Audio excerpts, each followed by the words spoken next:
पिछले दिनों नीतीश कुमार की सरकार ने जाति आधारित जनगणना का रिपोर्ट प्रस्तुत किया। उसके कुछ दिनों बाद इन जातियों का आर्थिक सर्वेक्षण भी प्रस्तुत किया है, जिसमें अनुसूचित जाति का भी आर्थिक स्थिति दिखाया गया है, बताया गया है। अब हम इस कुछ पॉइंट पर आते हैं जिसमें अनुसूचित जाति की लिस्ट है। उसमें जो सबसे संख्या में अधिक जाति है, ज़्यादा संख्या है उस जाति की, वो प्रथम स्थान पर आती है दुसाध जाति, जिसकी कुल आबादी 5.311% है। जहाँ तक इस जाति की सरकारी नौकरी में प्रतिशत देखते हैं तो वो मात्र 1.44% है। इसके उलट पासी, जिसकी कुल आबादी 0.98% है और इस जाति की सरकारी नौकरी में 2.0% की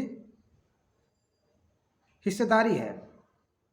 उसके बाद धोबी है जो 0.83% है बिहार में, और इसकी सरकारी नौकरी में 3.14% हिस्सेदारी है। उसी तरह डोम 0.20% आबादी, और इनका सरकारी नौकरी में 1.24% है।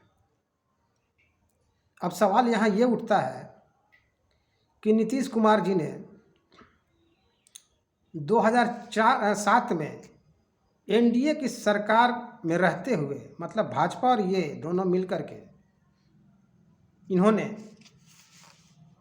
एक असंवैधानिक आयोग और वर्ग का गठन किया था, जिसका नाम इन्होंने महादलित दिया था, जिसमें इन्होंने बिहार की 22 अनुसूचित जातियों में एक अनुसूचित जाति दुसाध जाति को छांट करके, अलग कर करके 21 जाति को महादलित वर्ग में शामिल किया। आर्थिक आधार पर यह बताकर कि इनकी आर्थिक स्थिति बहुत ही दयनीय है। लेकिन इनका ये जो रिपोर्ट आर्थिक सर्वेक्षण आया है पिछले महीने, उसमें तो ये उलट दिखा रहा है। तो क्या नीतीश जी एक जाति विशेष से ग्रसित होकर के अपनी राजनीतिक रोटी तो नहीं सेक रहे हैं? मतलब ये दुसाध जाति से कहीं इनकी खुन्नस दुश्मनी तो नहीं है?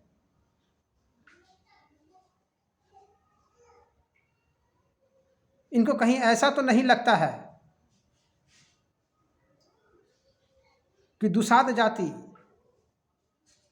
मेरा वोट बैंक नहीं है? नीतीश जी को पता होना चाहिए, उनका आर्थिक सर्वेक्षण और रिपोर्ट,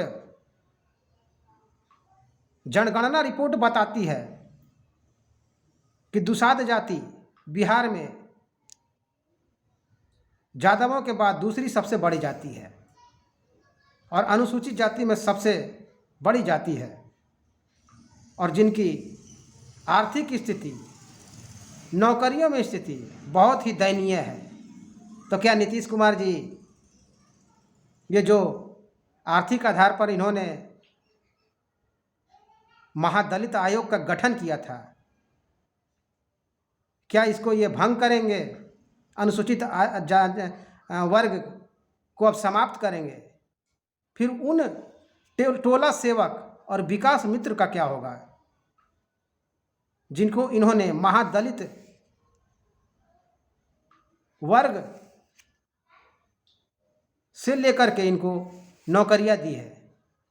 मतलब ये साफ हुआ कि महादलित आयोग और वर्ग भंग होते ही टोला सेवक और विकास मित्र दोनों का नौकरी चला जाएगा, खतरे में पड़ जाएगा, क्योंकि यह असंवैधानिक है। संविधान में अनुसूचित जाति का वर्गीकरण हो ही नहीं सकता है, क्योंकि जब बाबा साहब ने अनुसूचित जाति वर्ग का गठन किया था, उनमें अनुसूचित जाति को समाहित करने का काम किया था, तो उन जातियों को किया था जो समान रूप से भेदभाव, सामाजिक भेदभाव का शिकार हुई थी। तो इसमें दुसाध चमार से अलग कैसे हो गया, पासी से अलग कैसे हो गया, धोबी से अलग कैसे हो गया, डोम से अलग कैसे होगा? इनके लिए भी तो सामाजिक प्रताड़ना अन्य वर्गों से झेलना पड़ा इन्हें। नीतीश कुमार जी ये घिनौना खेल खेल रहे हैं, अपनी जाति खुन्नस निकाल रहे हैं दुसाध जाति से। भारत सरकार जो भी पैसा अनुसूचित जाति के कल्याणकारी योजनाओं के लिए भेजती है, उन पैसों का नीतीश कुमार जी दुरुपयोग कर रहे हैं। वे रोड बनाने में, पुल पुलिया बनाने में अनुसूचित जाति को खर्च होने वाले पैसे का दुरुपयोग कर रहे हैं। नीतीश कुमार जी को इसका हिसाब देना पड़ेगा। सामाजिक न्याय के नाम पर ये चाचा भतीजा नीतीश कुमार जी और लालू जी पिछले 37-38 सालों से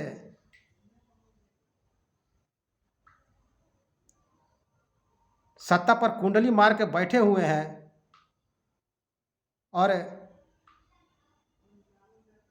दलितों को, अनुसूचित जाति को आपस में लड़ाने के काम कर रहे हैं अपने वोट बैंक के स्वार्थ के लिए।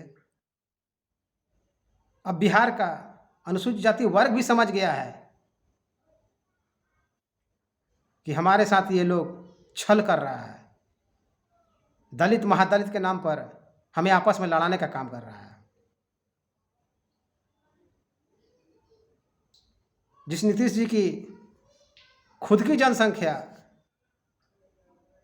दुसाध जाति से कम है, वे दुसाधों का नेता बनना चाहते हैं। ये तो संभव ही नहीं हो सकता नीतीश जी। दुसाध जाति शुरू से ही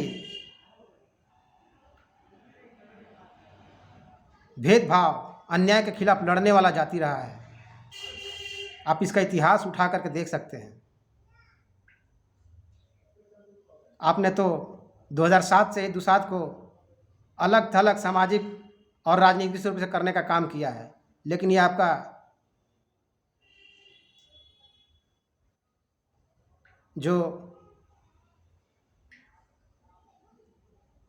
छल है वह सफल नहीं हो पाया। दुसाध खुद में अपनी ताकत, राजनीतिक ताकत रखता है नीतीश जी, हैसियत रखता है। आपके आने से पहले ही भोला पासवान शास्त्री जी 3 बार बिहार का मुख्यमंत्री रह चुके हैं। यह आप शायद भूल रहे हैं। इसलिए हमारी मांग यही रहेगी कि अब ये जो आप असंवैधानिक महादलित आयोग और वर्ग बना करके बैठे हैं, उसको भंग कीजिए, क्योंकि ये आपका ही पोल खोल रहा है। आपका ही रिपोर्ट बता रहा है कि दुसाध जाति की आर्थिक स्थिति, शैक्षणिक स्थिति और नौकरियों में कितना प्रतिशत भागीदारी है, इनकी क्या स्थिति है। भ्रम में मत रहिए नीतीश जी। आप तो डूब ही रहे हैं, साथ में अपने भतीजे तेजस्वी को भी लेकर डूब रहे हैं। खैर, इन्हीं शब्दों के साथ साथियों मुझे इजाज़त दीजिए, फिर किसी अन्य विषय पर आगे चर्चा करते हैं।